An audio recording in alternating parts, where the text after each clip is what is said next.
A few weeks ago, Bernie Sanders was asked this at a debate. So race relations would be better under a Sanders presidency than they've been? This is what's referred to as a softball question. Any civil rights-related answer would do.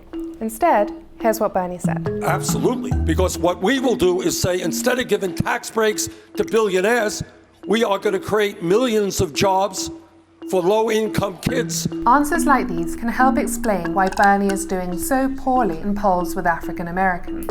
It's also an example of how one of his seeming strengths is working against him.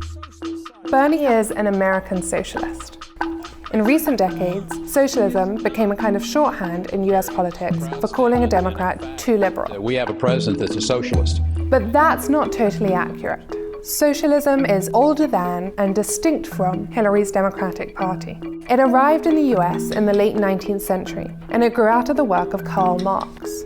Marx believed that any distinctions besides class, like race, ethnicity, religion, were false.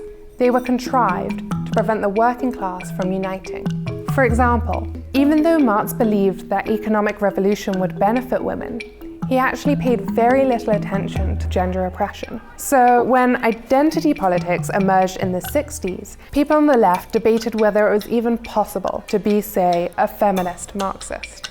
Bernie and Hillary represent two schools of progressive thought on the American left, which have never really reconciled. One sees racism as a societal problem, one says it's an economic one. Bernie's economic focus has touched a nerve since the financial crisis and has made him a serious presidential contender.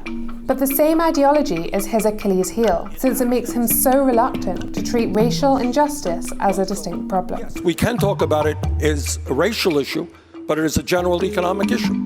Bernie's approach to change feels like a real break with the incremental liberalism of the baby boomer generation.